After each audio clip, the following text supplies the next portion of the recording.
I'd just like to say that when doing this video there'll be no sticking my thumb and moving along the keys and doing all that nonsense. I want to keep it as clear as possible. I recognise that most people, especially a lot of DJs, they don't know nothing about keyboards, they don't know nothing about pianos or music in any way, so I'm going to try and keep this as normal as possible. I'm just going to press the keys as normally as possible. There'll be no rolling my thumb underneath and confusing people and doing quick movements, so I'll make that clear. I'm not going to do any of that, so it's all lightning fast and so people don't know what I'm doing.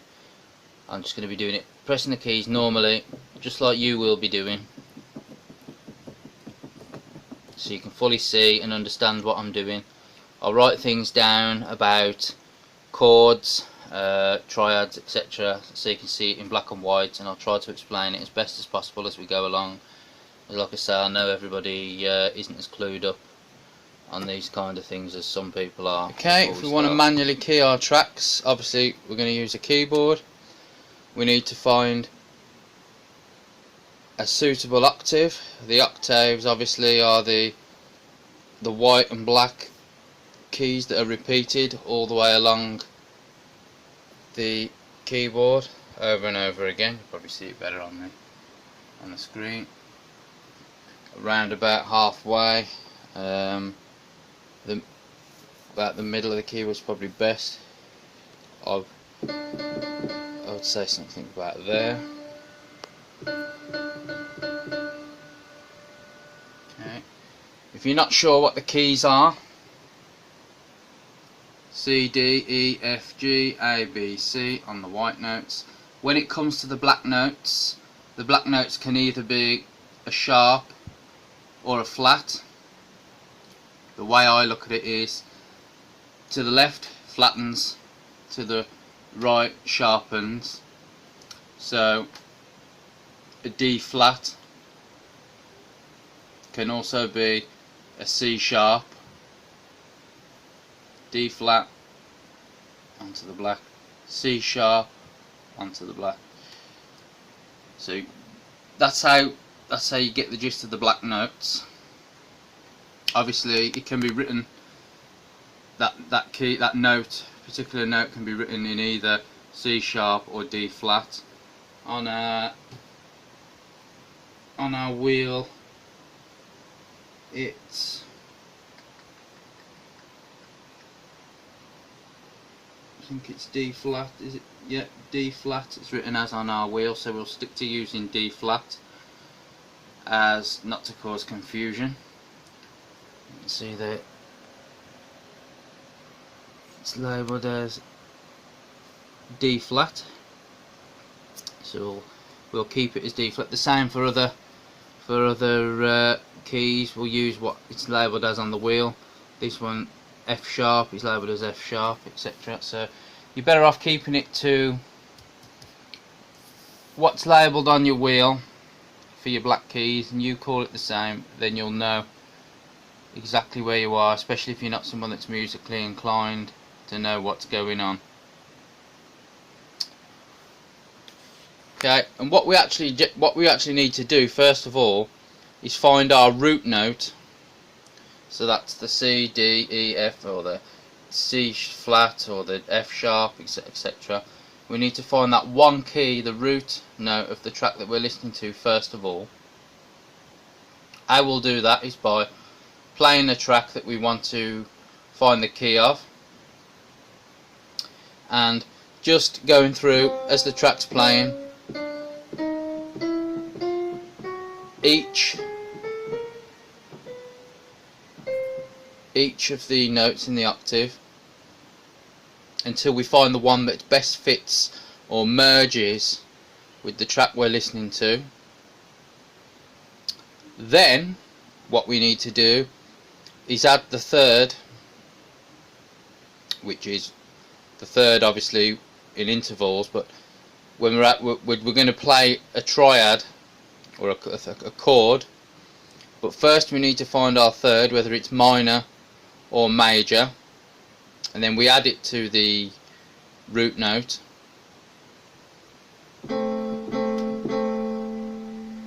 So that's our root note. Then we add a third, 3 semitones, a minor third, for example. Then we need to add our fifth, so that's 4 semitones from there. 1, 2, 3, 4.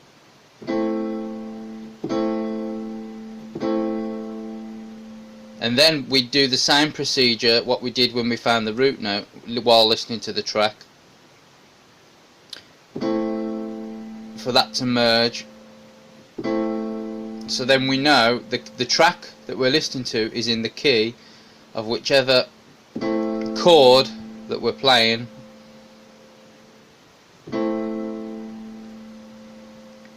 So if I set a track playing,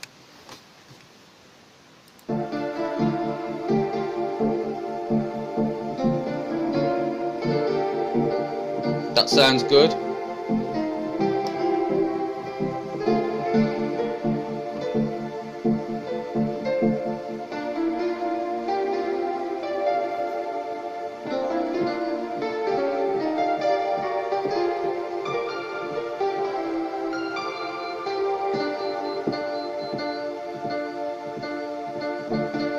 So to me, the D sounds the best note there. So now I'll add my third. Try a major. That immediately sounds wrong, so I won't bother adding my fifth.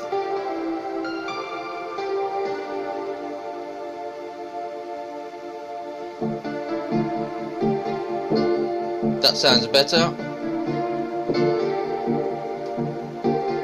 So I add my fifth.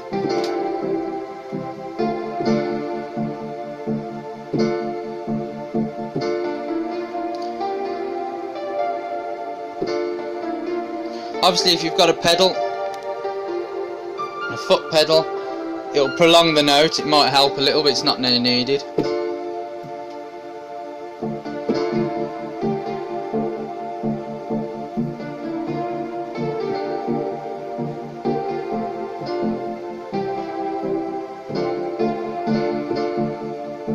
So there we have it. Our track is in D minor. And we know that because the D minor chord fits better than the D major chord. And that's how we key our tracks manually.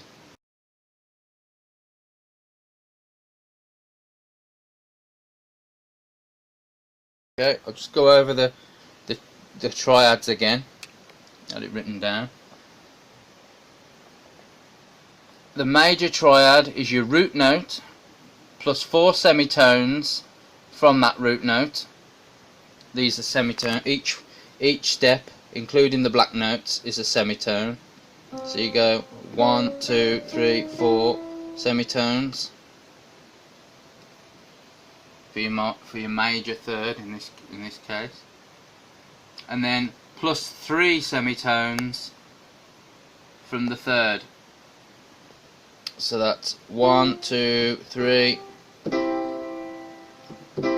and that's your fifth. And the minor, it's quite easy to remember because it's the opposite way around. You have your root note, and then you only go plus 3. That black key there. Then you go plus 4 from the third. 1, 2, 3, 4. And that's our minor key.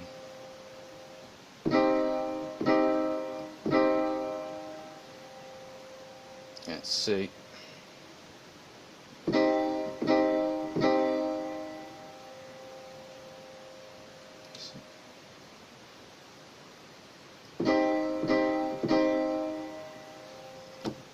Okay.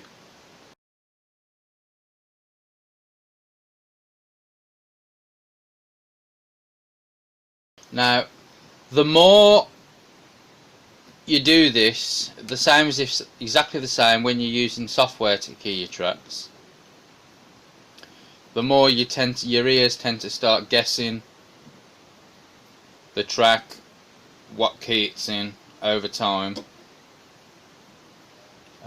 before you do it, and then you do it anyway, and 9 times out of 10 you were right with what you guessed because you're used to doing it that much. It's exactly the same as if, even if you're not doing it yourself like this, but you're using the software to key your tracks for you, you generally tend to guess the tonal quality of the track. If you've listened to it, oh, I guess that's A minor, etc., and you generally tend to guess it right. A minor, was it B flat minor and E minor, I think, are ones that I generally, and G minor are ones I generally tended to get, along with C minor as well. You'll generally tend to pick up certain keys, definitely after a while, by doing it, and also by checking your results on software, by listening to the certain tracks beforehand. So your ears generally tend to become attuned or accustomed to what you're doing when keying your tracks.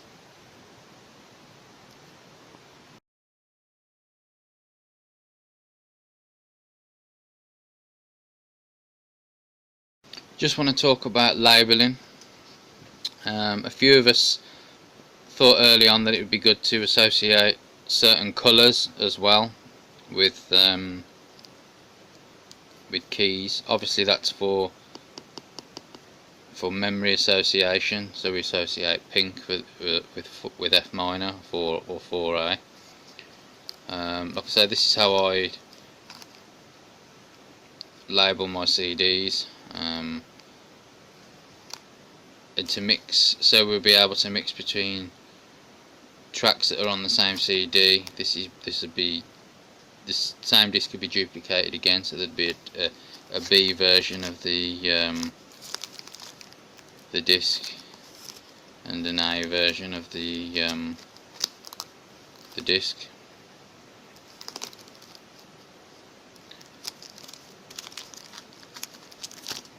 Obviously we want to make the most of the space that we've got on each CD, so obviously 3A is black, so we want to purple 2A,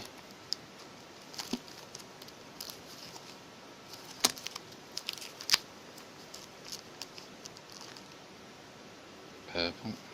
Obviously we got our different genres as well, labelled all down there. Obviously everything now is mainly played off a USB stick. In the USB, I suppose some people might do that, play MP3s through software as well on the laptop, but this is just an old example of how the CDs were 7A is D minor is blue, A minor is red, I know that, yeah, there you go. Yeah, and it's all just labelled that way then. Minor is yellow, E minor. So we can just grab, while you're mixing on the fly, you could just grab CDs and you know where you are because it's in your head where everything is. And that's just that on. Obviously I just use CD labelling program on the computer and print that label off and stick it on a blank CDR, and then label the CDs like that. Obviously when it comes to vinyl records, a label, a sticky label, just a thin one would do, similar to the you could use a square one, but just a thin one like that would do, something like that, and you would cut that in half.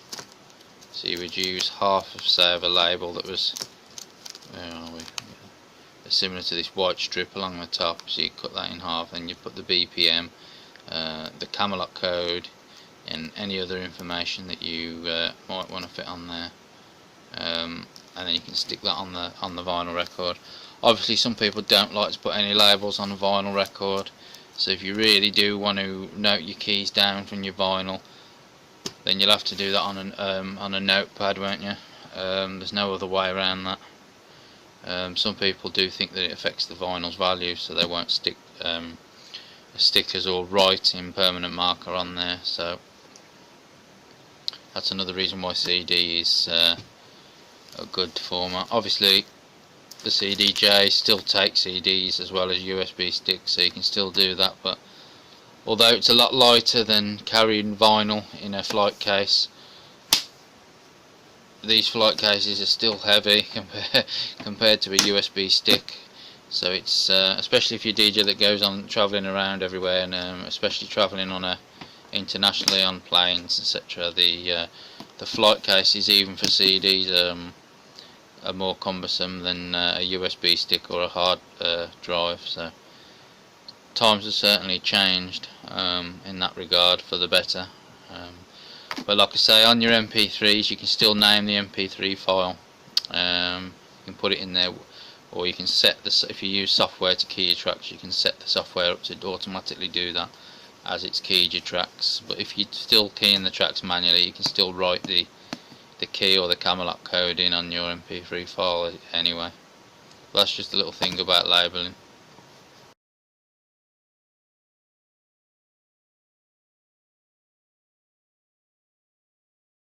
Now when it comes to energy boost mixing or shifting, that's 7 steps on the Camelot wheel, 7 steps clockwise, because it gives a energy boost shift up, like going through the gears, shifting through the gears on a car. That's where the shifting part comes from, I suppose. Better to do it clockwise, because when you do it anti-clockwise, it lowers the energy level gets worse, and it all becomes lackluster, and you don't want that. You want it to be, you want the energy level to move up higher, not lower. 7 steps, obviously, from the key that you're in on the wheel. Modulation, 2-step. There's 2 kinds of modulation. There's a 2-step, which is 2 steps away from the key you're in on the wheel, and a 3-step, which is obviously 3 steps away from the key you're in on the wheel. I prefer the 2-step. You can generally tend to have a nice blend mix with 2-step. 3-step is obviously further away, so it might clash. You might have to do a cut, or mix just where beats and percussion are on a track. The same with the previous 7-step shift or energy boost mix. You'll have to do a cut, or you'll have to mix where beats are, because the harmony itself isn't there, so the bass lines will clash, and the melodies and the chord progressions will clash with each other, and they won't go well at all. I'd just like to make a point about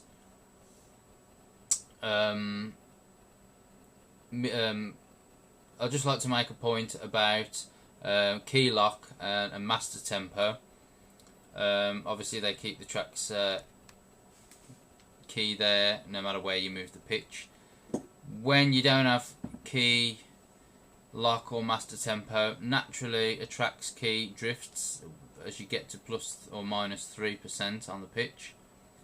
The track's key actually changes and shifts altogether to another key when you reach plus or minus 6%. Obviously that corresponds to the direction you go in. Plus is clockwise on the wheel, so it will actually move 7 steps again, just like the energy boost mix, and change key to that next key 7 steps up. And if you go backwards minus 6, it'll be 7 steps from where you are anti-clockwise on the wheel, and it'll change to that particular key. So that's something to look for when you're harmonic mixing. I generally watch out when you're getting close to plus or minus 3. You might wing a harmonic mix, or it might be the opposite way around. You might not manage to get the mix sounding well at all, especially if you're mixing on the fly. So that's something to look out for. keeping the master tempo or the key lock on can help that situation, but I generally try to find to do it without that, because I find that master tempo and key lock does leave like artifacts in the sound, or like a metallic-y kind of sound quality to the recordings. I generally tend not to use the master tempo for that reason. Some software might have a better algorithm for master tempo or key lock or what they call it on whichever you're using, than some CDJs do. You might have a better time using it on software, but I generally tend to switch the master tempo off, and I'll just use that's another reason why it's best just to use the range, although it's more accurate, got a more accurate pitch range anyway. The plus or minus 6 or the plus or minus 4% ranges are generally all you need anyway. Obviously some tracks do sound better when they're sped up, very rarely. Usually they don't, but some do, very rarely. And obviously then it won't be in that original key if it's plus 6 or beyond.